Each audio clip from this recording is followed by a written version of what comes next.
really love Him, and out of our hearts, out of our overflow of love to Him, we can respond to Him. Can you say amen? Kaya nga po, umiibig ka ngayon dahil siya ang unang umibig sa'yo. And every time we sing songs of praises, nakikita mo how good is our God to you. That God loves you so much. Can you say amen? Na mahal ka ng Diyos, at dahil sa pagmamahal na yan, na nakuha mo at tinanggap mo, yan din ang pagmamahal na binibigay mo sa kapwa mo. Can you say amen? And a relationship of want to, not I have to. A relationship of I get to, not I must. I get to church because I am hungry with the Word of God. Hindi ko kayo napipilitan, I must go to church because this is my obligation to go to church. Hindi ko ganun. Can you say amen? I get to praise the Lord. I get to worship the Lord. No, or hindi ko yung I must worship the Lord. No, I get into worship the Lord. Can you say amen? Because this is who we really are. Amen. We are sons and daughters of God. Amen. So are you following? That is a Christian life. Sabi mo sa tabi mo, that is a Christian life. That is what Jesus Christ died for you at the cross. So what is the tree of good and evil? So in Genesis 3 verse 1, now the serpent was more cunning than any beast of the field which the Lord God had made. And he said to the woman, has God indeed said, you should not eat of every tree of the garden? Amen. And the woman said to the serpent, we may eat the fruit of the trees of the garden. Amen. But of the fruit of the tree which is in the midst of the garden, God had said, you shall not eat it, nor shall you touch it, lest you die. Amen. So, yung question po niya na, has God indeed said in verse 1, has God indeed said, you should not eat of every tree of the garden? Do you know that it is the same tactics that the devil used today? Amen. Yung patanong ba, has God really blessed you?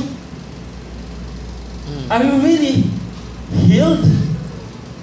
Are you really blessed? Amen. It is the same tactics that the devil used today. Ever since the beginning of time until now, it is the same tactic na ginagawa ng kaaway sa buhay po natin. The devil will always question God's word in your life. Tama po ba? He will always ask, are you really blessed? Are you healed? Magaling ka na ba talaga? Do you have a future? What is happening in your life? Did what God said coming to pass? Minsan naiinip tayo Tapos sasabihin ng devil, come on. Ano yung pangako ni Lord sa buhay mo? Hanggang ngayon, di pa nangyayari. Diba? It is the same tactics na ginagawa ng kaaway. You know, because the final authority in our lives is what God had said. Can you say amen? Ang final authority po lagi, pagdating po sa buhay po natin, kung ano yung mga pangako ni Lord sa buhay po natin. And we can locate so many promises in the Bible, maabot na po na 7,000 plus yan, and we need to have that promises. Amen. Pag sinabi po niya, plans to prosper you and not to harm you, well, it will happen. Can you say amen? Just believe it from your heart. Amen. So in verse 2, Genesis 3 verse 2, the woman and Adam did not know that. Why? What they know, they were deceived. Why? In verse 2, the woman said to the serpent, we may eat the fruit of the trees of the garden, but of the fruit of the tree which is in the midst of the garden, God had said, you shall not eat it, nor shall you touch it, lest you die. So then the serpent said to the woman, you will not surely die. For God knows that in the day you eat of it, your eyes will be open, and you will be like God, knowing good and evil. So what is this knowing good and evil? Ano ho yung binabanggit po dito? What this signifies? It is actually self-rule. Knowing good and evil. Why self-rule? It signifies actually man's sufficiency. Because when they have the knowledge of good and evil, they themselves can judge. They themselves can now decide what is good for me, what is bad for me. rather than trusting in God, rather than trusting in the leading of God, rather than trusting God what is best for them, now man, nagiging boss niya ang sarili niya. Now man will say, kaya ko to. Alam ko na what is good for me, what is not good for me. I will now decide. I will now take care of my destiny. Yun ho no? Yung sinasabi pong knowledge of good and evil. So when they ate of that, they begin to see.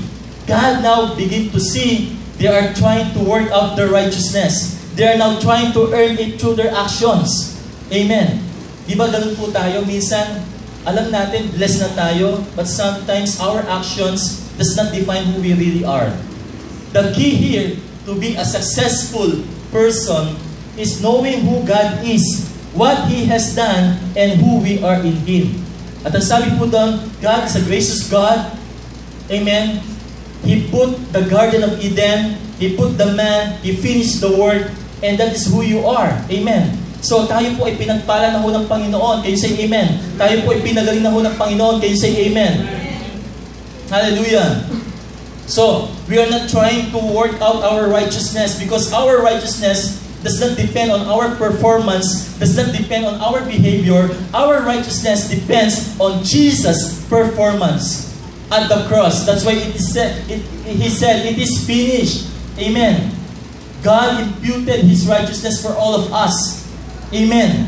They are not trying, no? Kapag minsan hindi mo natin maintindihan ito, we need to try to earn it through our works. How many among you cannot earn the righteousness of God? Hindi mo pwedeng ma-earn ang righteousness ni God. Amen. Only receiving the righteousness from Jesus. Can you say amen? The righteousness of God is given. It is given to you and I. So when they ate of it, it represents a focus on good and evil. Kapag kinain po nila yung tree of knowledge of good and evil, they focus on good and evil. Remember the law? Thou shalt not, thou shalt do this. It's all about now focus on what would I do. Alam niyo po, no? Dito po tayo mapapalaya. No? It's all about the grace of God. It's not all about your doing. Can you say amen?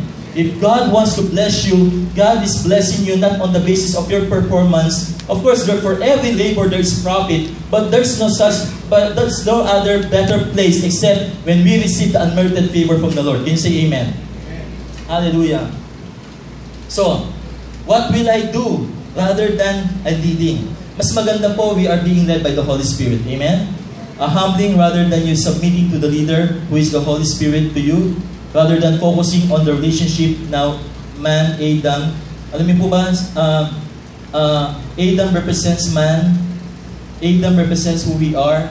Amen. I can do this, I can do that. It is focuses on all about him. Amen. So his focus is not on his being, not on his being, but his focus is now on doing. His focus is on behavior and performance rather than his identity in him. Can you say amen? Amen. So say identity. Amen.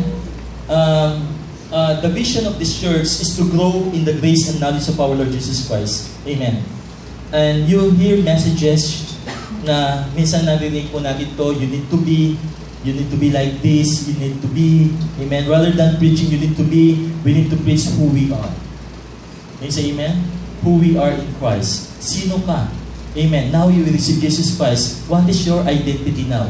They are trying to be who they really are. Amen? But you know what? You are already blessed. Can you say amen? Why are you wanting and working to be blessed? Amen? So we need to hear the message on identity in Christ. Do not secure your identity on religion. Based on doing, kami ganito kami dito. It's more on behavior. Secure your identity in Christ. Can you say amen? We need to secure our identity in Christ because Christ is in you. Amen. We need to hear who we are in Christ because Adam and Eve, ano ho sabi ng serpent? You are going to be like God, knowing good and evil. Yun ang sinabi ng serpent eh. Pero kung titignan po natin, the problem actually here, Adam and Eve, they did not know that they are actually like God. Tama po ba? In Genesis 1:26, ang sabi po doon, Adam and Eve actually forgot that they are made according to the image and likeness. Kasi sabi po sa Genesis 1:26, then God said, let us make man in our image, according to our likeness. Let them have dominion over the fish of the sea, over the birds of the air, and over the cattle, over all the earth, and over every creeping thing that creeps on the earth. So let us make man in our image. Amen. They are made according to the image and likeness of God. And yan, makita po natin dito, they were deceived by the serpent. Kasi sabi niya doon, amen, you are going to be like God, knowing good and evil. Pero ano yun po, that is the leading from the Holy Spirit. Sabi ni God dyan, let us make man in our image. Amen. You need to know of who you are so that the devil cannot deceive you. Amen po ba?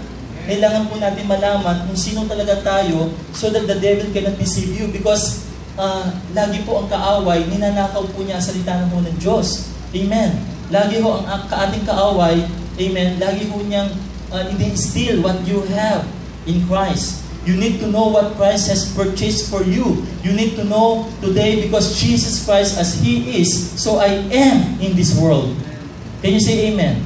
If sickness arise, lagi mong sabihin, touch your body. Say, I am the healed of the Lord. Can you say amen? Because as He is healthy, so you are you in this world. Amen. You need to know that you are blessed. Because as Jesus is blessed, so are you in this world. Amen. We are made according to His image and likeness. Amen. Christ lives inside of you today. And the light that is inside of you is Christ's light. Whenever God sees you, hindi kanya tinitignan na, for example, yung, halimbawa, ikaw, si Brother Tantan, amen? He sees you, amen, as Jesus, He sees you, doesn't see you, but Jesus inside of you. Nakikita niya si Jesus inside of you. Amen po ba? So the church today must know who they are in Christ. Because, amen, makita natin dito, Christians are trying to be who they already are. Amen. That's hard. Mahirap po yun. Amen. We know we are in Christ. Say to your neighbor, we are in Christ. Amen.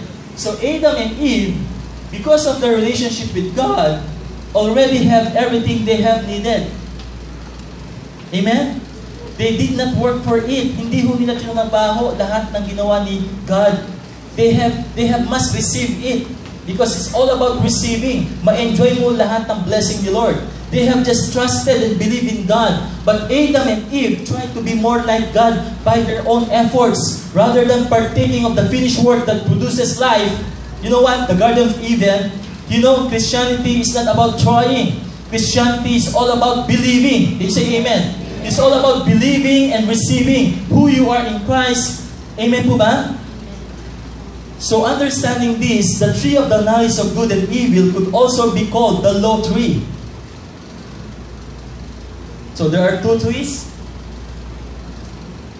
We call that tree the law tree because it offered about knowledge about the rules of right and wrong, knowing good and evil, knowing the rules of right and wrong.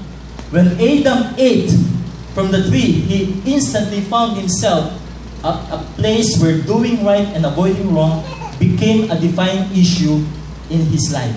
It became his own responsibilities. I must do that. I must take care of this, rather than trusting in God's sufficiency. Amen? We need to trust God. Amen. Adam begins to trust his own sufficiency. That is dangerous. Sabi mo, dangerous yan. Kapag ho tayo po'y nagtitiwala lagi tayo sa ating kakayahan, dangerous po yan. Amen. How many among you know that we are limited? Yes. Limitado po ba tayo? Yes. Lagi natin sinasabi ito, kapag tayo po'y nagtatrabaho, we cannot finish the work, but the work can finish us. And we are not Superman. Amen. In our life, in our business, if we want to become successful, we are limited. But we are serving a limitless God. Amen. We are serving the God who created everything. Amen. We are serving a gracious God. Amen. And because of His grace, sufficient po yan every day sa buhay po natin. Amen. So, we don't know what would happen in the future, but for us Christians, it is going to be glorious. Can you say amen? It is going to be glorious. For us, God really knows Because He has been there. He knows the plans. He knows what is in store for us. Amen. Alam po ni Lord kung ano po yung naka-in-store po sa atin. That's why we need to trust Him. Amen? But man, rather than trusting or focusing on God, he is focusing on his behavior, on his performance, focusing on his own efforts. Pag sinabi ho natin focusing on your own effort, it is actually speaks of the law. When the law was given, man said, I can do that. Tama po ba? Pero hindi po natin kakayanin. Amen. We are limited. Amen. I can do that. Alam niyo po, ang revelation po ngayon sa buhay ko, it's not more on doings. It is more on trusting the Lord. Mahirap po kasi. Mahirap yung ikaw mismo umaasa ka sa sarili mong kakayahan. Tama po? In my family, how to grow my kids, even in serving the Lord, it's not all about me. It's all about Jesus. I cannot boast except the love of God na meron po tayo. Amen? Hindi man po darating doon sa punto na marunong ka, skillful ka, no? Wala na ko eh. It's all about Jesus. Amen. Kung ano man po yung success na pwede natin tamasan sa buhay natin, nakadepende na ho lahat yan sa Panginoon. Because before, it's all about human wisdom. It's all about own effort. Before, it's more on trying to achieve something. Trying to solve problems. Trying to excel. Yung maghapon, maging productive ka. Parang it's always based on what you have to do para maging successful ka. But you know what? I trust the Lord. Amen. It's all about Him. And the more I rest in the finished work of Jesus Christ, everything is coming to place. It's not struggling. We have one giant. Last week lang po, nag-fall na. Amen. Shut down na. Anong ginawa natin? It's more on declaration. It's more on, Lord, no weapon formed against me shall prosper. Every debt's paid. It is so impossible. You know that? Malaki po yung halaga. Pero I just trust the Lord. And God is really amazing. He will always surprise you. And you have always the favor of the Lord. Amen po ba? Really. And sabi ko, this is the year of demonstration. God will demonstrate His goodness in our lives. I tell you, when we talk about Jesus, Jesus will always be ready. Get ready for my demonstration. Get ready for my manifestations. It will happen. So whatever we need in this life, amen, we need to partake from the tree of life. Amen. We don't want to partake from the tree of knowledge of good and evil basing on all our efforts because it talks about the law. It talks about the performance basis. Amen. We want to partake from the Lord Jesus Christ. Amen. What He has done. Amen. Kaya nga, it is finished. Can you say amen? Amen? And that is our reality. Amen. You know what? The greatest crime, the number one crime in the world, you know what? Kung ano? It is identity theft. Identity theft. Yung kaaway, the devil is always trying to steal what you have from Christ.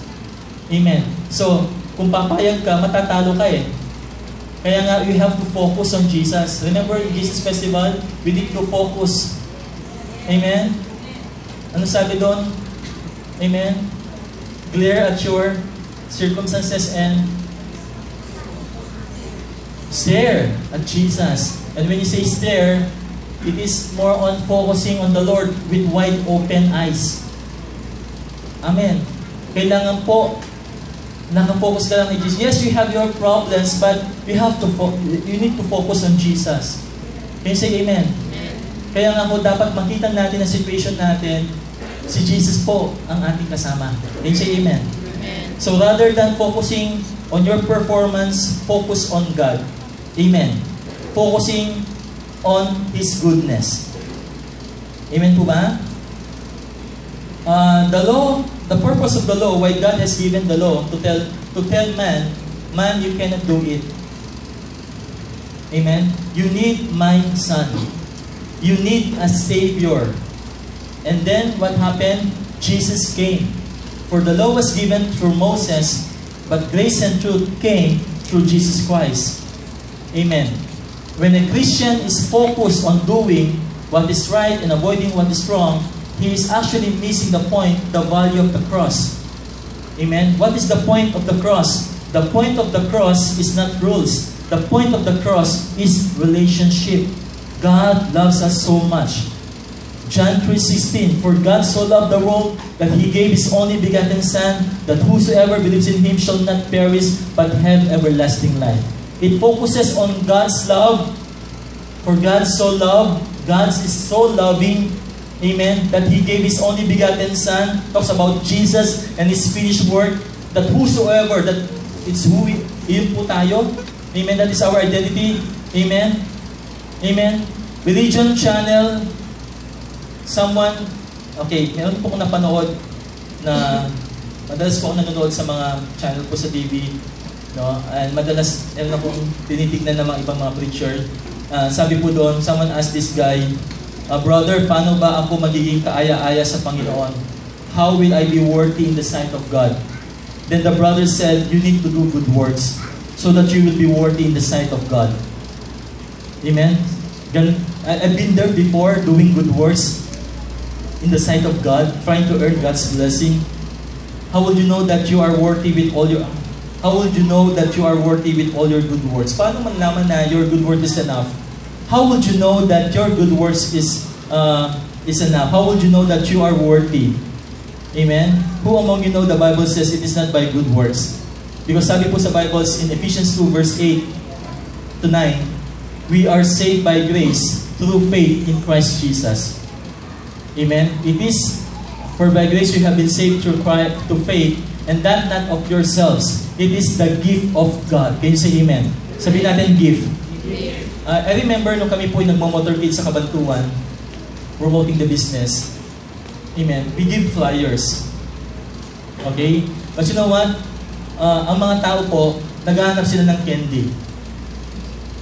Pero because wala kaming candy dala, ang ginawa kong strategy, okay, meron pong libre, pumunta po kayo sa isang opisina kasi mag-open po yung office natin doon. So, meron pong libre. The people will jump, will go to you, and they will grab that paper. So, sabi ko, nakita ko, sana ganun ang salvation. When you say it is a gift, amen, everybody will get it. Amen? Kasi, pag sinabing free, ang daming taong gusto ang free. Right? Ang daming tao na pag sinabi mong libre ito, free meals yan, kahit anong klaseng libre yan, pupunta ka. You are always after with the perks and the benefits of the free items. Walang pinaka-the best na libre kundi ang salvation na meron tayo sa Panginoon. Amen. Amen. So, bakit ko sinasabing libre? Para makita natin, it's not by your works. Amen. It is the gift of God. And because God gave the best gift from heaven, the darling of heaven, how much more other things in life Amen. na pwede niyang ibigay. So, huwag mo nang trabauhin yan. It is, your good works will just be an overflow of the goodness of the Lord. Can you say amen? So when you are saved, God is now pleased with you. God is saying to you, you are my beloved Son in whom I am well pleased. And that with the atmosphere of love and acceptance, now you do good works. Amen? Now you do good works. Can you imagine your mga anak mo, kapag pinapakita mo yung atmosphere of love, atmosphere of trust, atmosphere of acceptance, mas lalo sila nag-perform ng good works. Not the other way around. You do this to earn the approval. But you have the acceptance from the Lord, and now you can do now these things. Not to earn, but just to overflow. Say overflow. Remember in John 10:10, sabi doon, Jesus came that you may have life, to enjoy life till it full, till it overflow. Our life now is designed to overflow. Amen. Overflowing the good works. Kaya nga po, I want to commend those volunteers, those leaders, youth na lagi po mayroong pagmamahal sa ministry. Amen? Minsan makita mo, puyat na sila, pupunta pa ng Baguio. Pagbalik nila dito, amen, they are energized. Parang hindi sila napapagod. Why? Because they love Jesus. Pwede mo ba natin palampakan sila? No? Sa biyaya ko ni Lord yan. Amen. Amen. Because they feel the love of God and they know they are accepted in the beloved. Amen. So the point of the cross is relationship. It is not rules. Amen. That is the tree of knowledge of good and evil. When law rules a Christian, his focus is on improving his behavior. Kapag na-focus ka sa law, your focus is now on improving your behavior. But actually, there is no heart transformation. Ang essence po ng grace is really heart transformation. Real change happens from the inside out. Amen? When God touches you in the inside, what will happen to you? You will change. Amen? Why? Because you have encountered the goodness of the Lord. And it should be an ongoing encounter. The more ka lumalapit sa Panginoon, the more mo tinatanggap ang biyaya niya, the more ka na-empowered, the more ka na-in-love kay Jesus. Amen. We are not the one changing you. It is the Word of God. The Word is washing us. Amen. The Holy Spirit is changing us. Many people try to change you from the outside. You can't do that. I myself, sumurrender po ako sa ganyan, trying to give the steps how to improve your life. Wala na ho tayo sa ganon. Amen. You are being led by the Holy Spirit already. Can you say amen? You yourself can try to change you. You yourself, hindi mo pwedeng baguhin ng sarili mo. Amen. Minsan nga, di ba? New Year's resolution. Ang dami natin ginagawa mga New Year's resolution. Nagagawa po ba natin? Oh. Yung smile po ninyo, mukhang yun yung sagot ninyo. Honestly speaking, we cannot change ourselves by our own doings. Tama po? It's all about the grace of God. Because the grace of God is more on heart transformation. And it happens through where? Inside and then outside. Amen? And that is the change happening inside of you. Tsaka po sa akin. Grace is happening inside of you. It's not about behavioral modification. But a heart transformation. Say, heart transformation. Sabi doon sa Ezekiel, di ba? I will give you a new heart. Amen? When a heart was transformed, life flows out of it. Amen? That's why you can do good works now because your heart was transformed. Amen. So that is the tree of the knowledge of good and evil. Now, we will now go to the tree of life. Okay? We will now focus on the tree of life. Nakita natin the difference between the two trees, which is actually a grace tree. Amen. So yung kanina po, it is a law tree. Now, this is a grace tree. Okay? Makita mo the difference between the two. Through the cross, we are restored to the place of intimacy which Adam forfeited. Nawala kasi yung intimacy ni Adam kay God, na-forfeit po yun nung nag-partake po siya nung tree of knowledge of good and evil. And as a result, we live life as God intended for us to live in total dependency on Him at every moment. Nakita natin ngayon na ang grace tree po signifies total dependency po sa Panginoon. Do you know that the New Testament calls this abiding in Jesus? So what is the tree of life? The tree of life represents who else but life himself. Sino ho yun? Jesus. What is his name? Jesus. When we partake the tree of life, we are partaking his life. Amen. When we partake the tree of life, we are partaking his wisdom. Amen. We are partaking His health. We are partaking His wholeness, His blessings. Amen. We are partaking of everything of Him. Amen. The tree of life is the cross. The life that we are talking about is the person of Jesus. So the tree of life really represents grace. So the tree of life really represents Jesus Christ. In John 14:6, Jesus said to him, I am the way, the truth, and the life. No one comes to the Father except through me. Amen. In John 6 verse 48, I am the bread of life. So you see the life there? Life, I am the bread of life. What do you do with bread? Paano kayo kumain ng bread? Filipinos are very clean. They wash first their bread before they eat. Amen? Okay. So basically, you eat the bread. Amen. So what do you do? What do you do with the tree of life? You partake with the fruit. Jesus said, I am now the bread of life. Partake me, and you will receive life. Because you are what you eat. Amen. Amen? If you keep on eating more on the low, you are what you eat. You will be legalistic. There will be legalism because that is the byproduct of eating or partaking from the tree of the knowledge of good and evil. But when we partake from the grace of God, you will be gracious. You will be empowered. You are not struggling. You are allowing the grace of God to move and to work on your behalf. You say amen. So you are what you eat. It will be shown in your body what you eat. Kapag kumain ka ng maraming mantika, ano mangyayari sa'yo? Marami kang cholesterol. Amen? Amen? Pats kuya ta. No condemnation. Sabihin natin, meron siyang magandang appetite.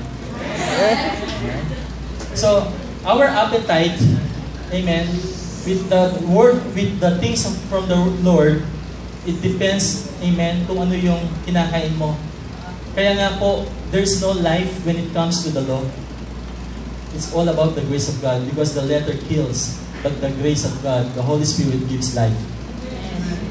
Yes, amen.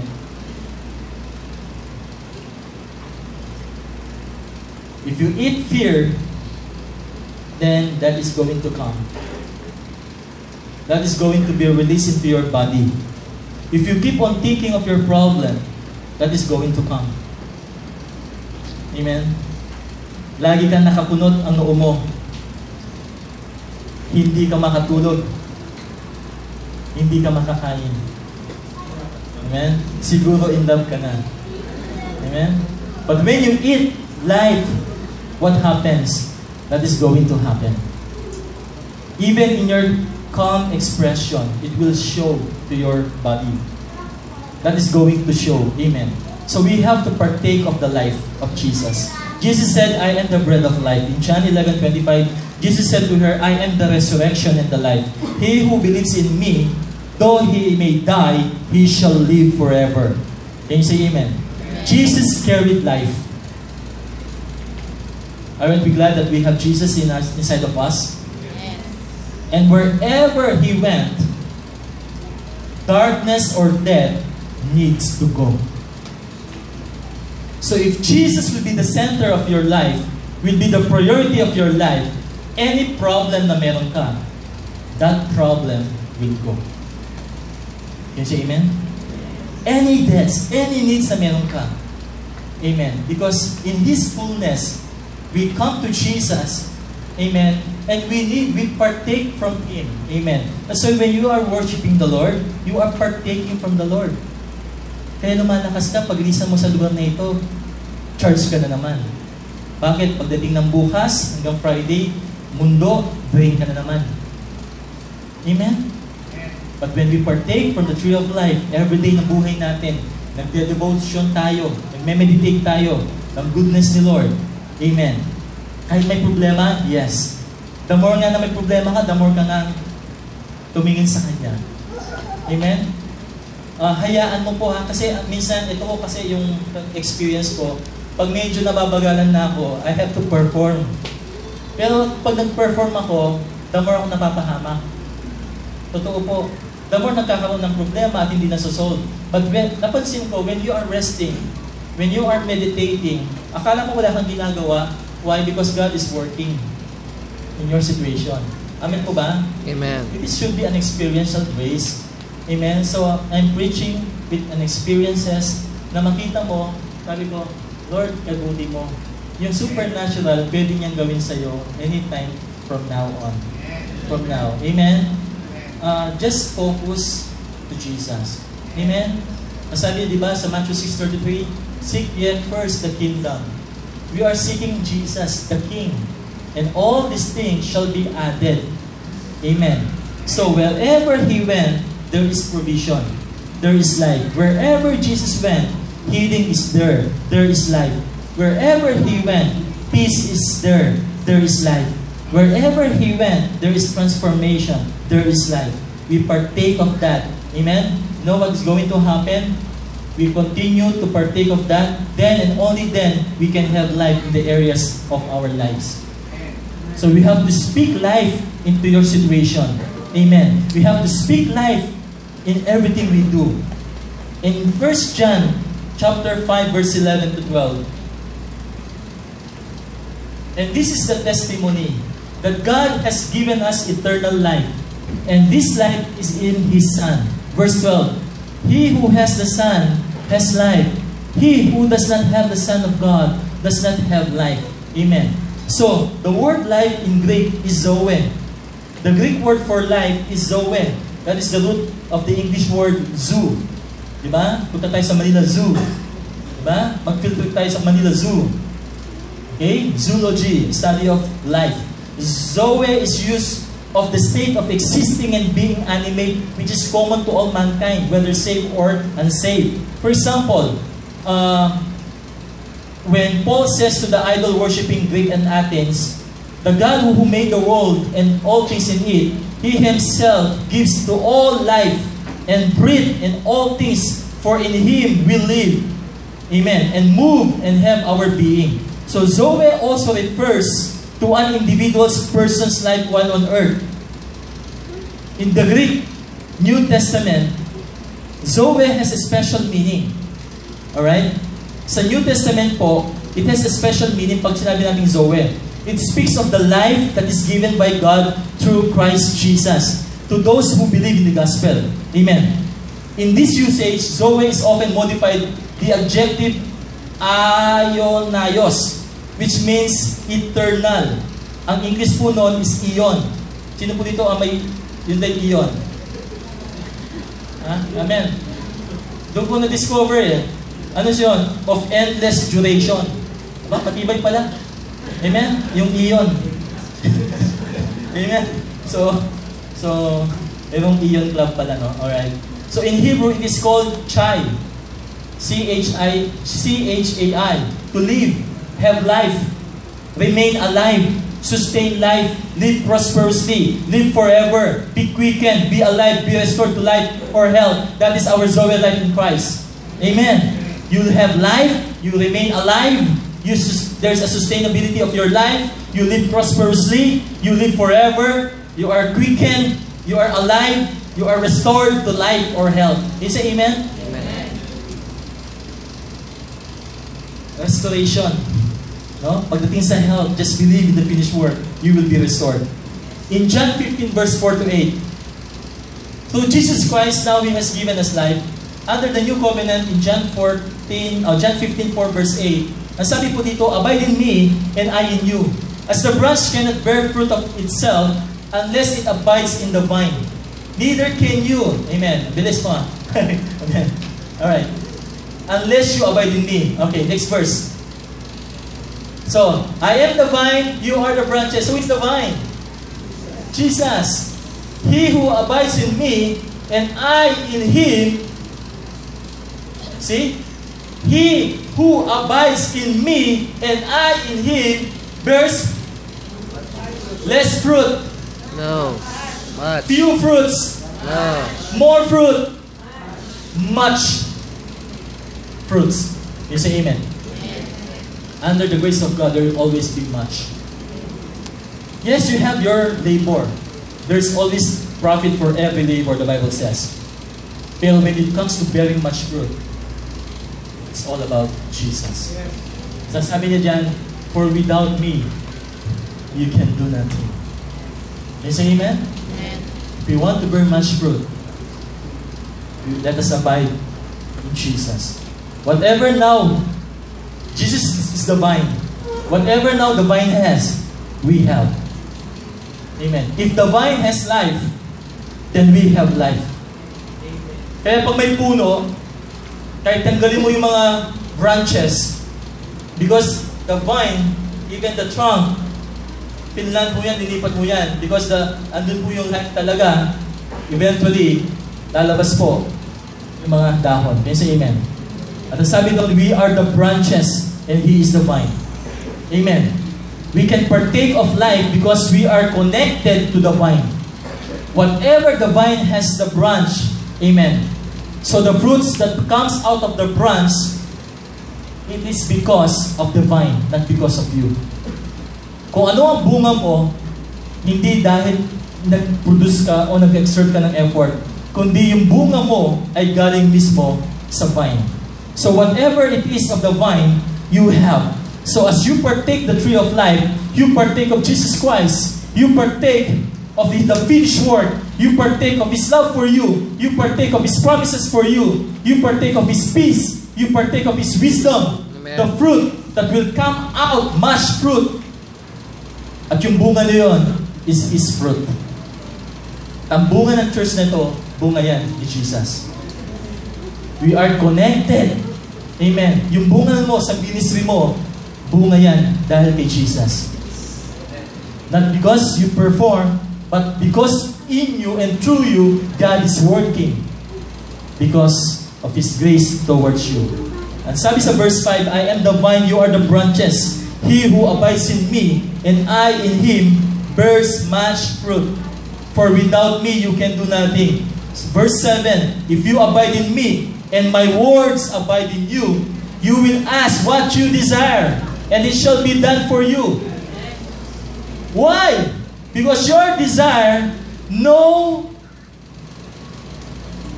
desire now gets in line with His desire. Connected ka sa Kanya eh. Hindi na, bisan yung desire mo, hindi mo na pala desire yun. Yung desire na nalagay sa iyong heart ni Lord, amen, galing na sa Kanya. Amen. Because you are connected with the vine. That's why everything with the vine, His heart, His desire, His heartbeat, now we have it. Amen? Meron ka ng heartbeat katulad ni Jesus. His heartbeat, now we have it. When you pray, it will be bold prayers. Don't pray prayers that you can answer. Because you are asking the name of Jesus. In the name of Jesus. Amen.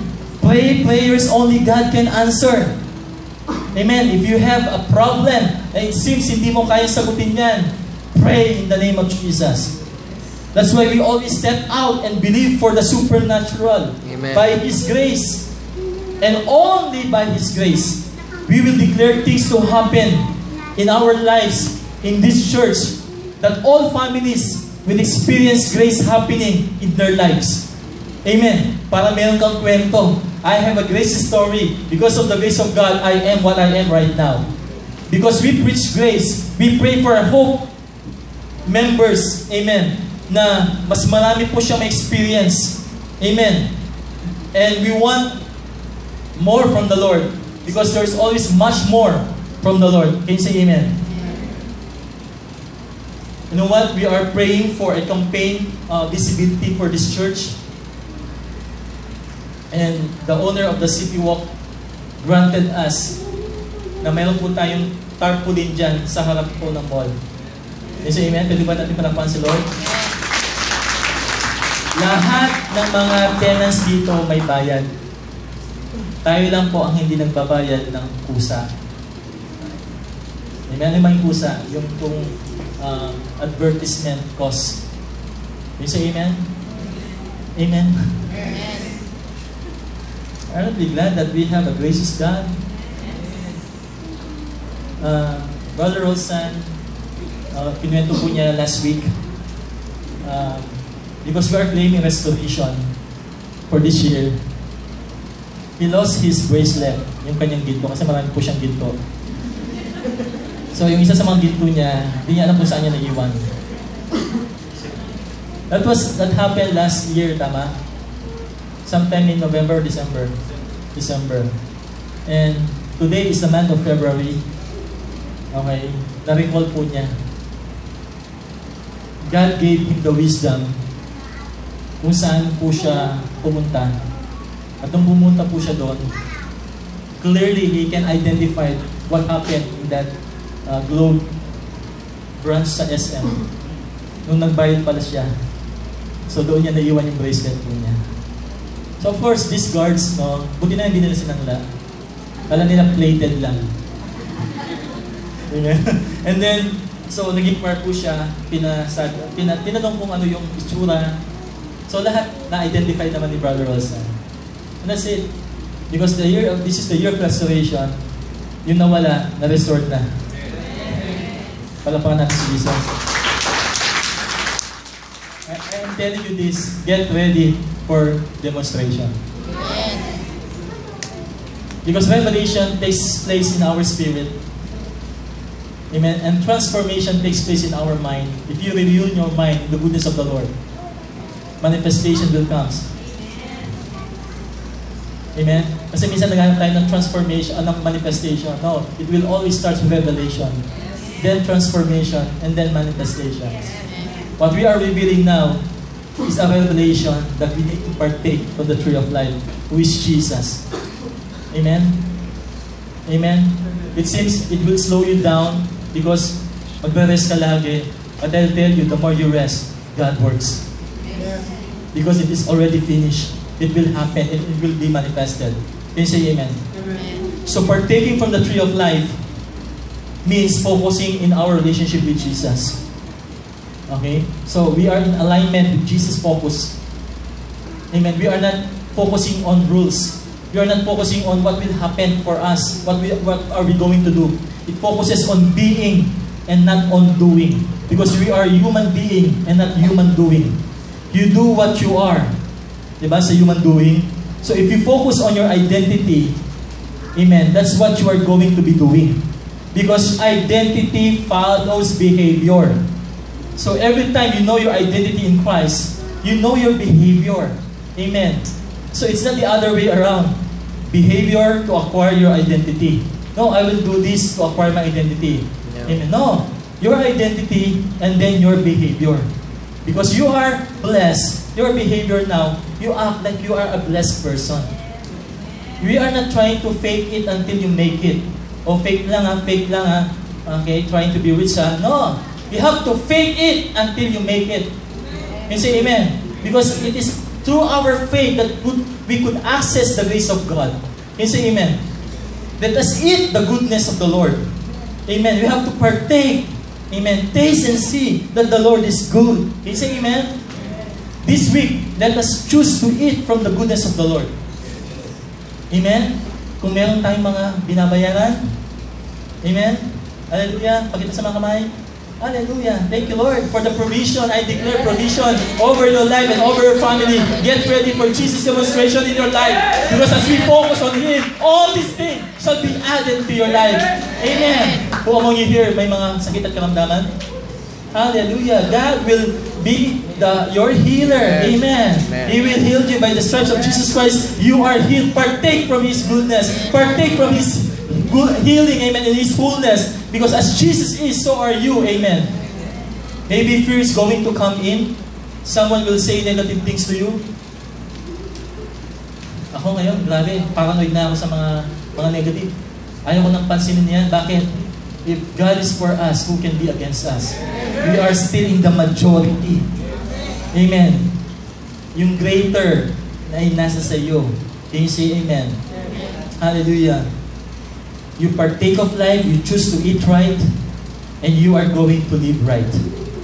Choose to eat healthy. Diba? Sa pagkain pa lang, kapag healthy foods ang kinakain mo, magiging healthy ka. Ganun din po, instead of partaking from the tree of knowledge of good and evil, you partake from the tree of life. Amen. So, I'm speaking in the supernatural, in the spiritual. Amen. So, what is healthy? Choose to eat the promises of God. Because all God's promises are yes and amen in Christ. And if you are in Christ, all God's promises, it will come to pass. Amen po ba? Because these are the ones who will produce in your life the very Word of God. You know what? Adam had a choice. When was presented to him, ano bang na-present sa kanya? God's sufficiency. No? Sufficiency. Life with God. Or man's sufficiency. Life without God. Adam chose life without God. But today, because of Jesus Christ, you know what? Jesus did at the cross was far more greater than what Adam did. Far more greater. The effect of what Jesus did is greater than what Adam did. Bakit? Galing siya ng langit. Pumunta niya, hindi ba niya yung pagkaging divine nature niya para gawin kanyang finished work. Si Adam, anong ginawa niya? Anong ginawa sa kanya? Binurit lang siya. Formed from the dust. Pero the last Adam, who is Jesus Christ, came down from heaven. Amen? Kailangan pa niyang isilang to fulfill everything, to fulfill the law. And when Jesus died at the cross, He took all your sins so that you will become the very righteousness of God in Christ Jesus. And because you are now righteous, you can now stand before the throne of the grace of God, approaching Him with all boldness and receive everything what Jesus has done for you. Amen. The effect of what Jesus did is greater than what Adam did. Sabi nga, where sin abounds, grace abounds much more. Amen. With one man's disobedience, sin came into the picture. But with one man's obedience, righteousness came into the picture in the person of Jesus Christ. In Jeremiah 17, verse 5 to 8, about to close. Jeremiah 17, starting from verse 5. Thus says the Lord, cursed is the man who trusts in man, and makes flesh his strength, whose heart departs from the Lord. Next verse. Hallelujah. So, cursed are those who put their trust in mere humans, other translations, in New Living Translation, who rely on human strength and turn their hearts away from the Lord. Ang sabi dyan, they are like stunted. Ano ba yung stunted? Bansot. Amen? We are not bansot. Amen. That means, hanggang dun na lang kayo. Shrubs in the desert with no hope for the future. Amen. Sabi dyan, for he shall be like a shrub in the desert, with no, and shall not see when good comes, but shall inhabit the perched places in the wilderness, in a salt land which is not inhabited. Meaning, sabi po dyan, they will live in a barren wilderness, unfruitful, in an uninhabited salty land. No, ayaw ko po yun. And if I trust in my own strength, this is what God is saying. I don't trust in my own strength. We don't trust in our own strength. Amen. Hindi po tayo magtitiwala sa ating sariling kakayahan. Trust in God's strength. Can you say amen? You know what? I tried it before. I tell you, napapagod ka. Amen. Who among you trying in your own, trying everything in your own smarts and own strength? Marami, di ba? Pero mapapagod ka. But because of God's grace, amen, I am where I am. I can stand here. God is still working in our lives. Can you say amen? Though sometimes we miss it, don't you worry. Amen? God is still working. Amen? In verse 7, sabi diyan, blessed is the man who trusts in the Lord and whose hope is the Lord. Kaya nga, hope in Jesus. Amen? They are like, sabi diyan, verse 8, listen to this. I like this one. For he shall be like a tree planted by the waters, which spreads out its roots by the river. Seems like an enlargement of territories here. And he will not fear when heat comes. Amen? Pag may drought. Amen? But his leaf will be green. Say green. It is a picture of how healthy are you, how prosperous are you, amen, how refreshing are you, And will not be anxious in the year of drought. Amen? Panahon na ho ngayon na huwag mong papansin yung drought na yan. Amen? Because this is the year of demonstration. Nor will cease from yielding fruit. Okay? Next verse.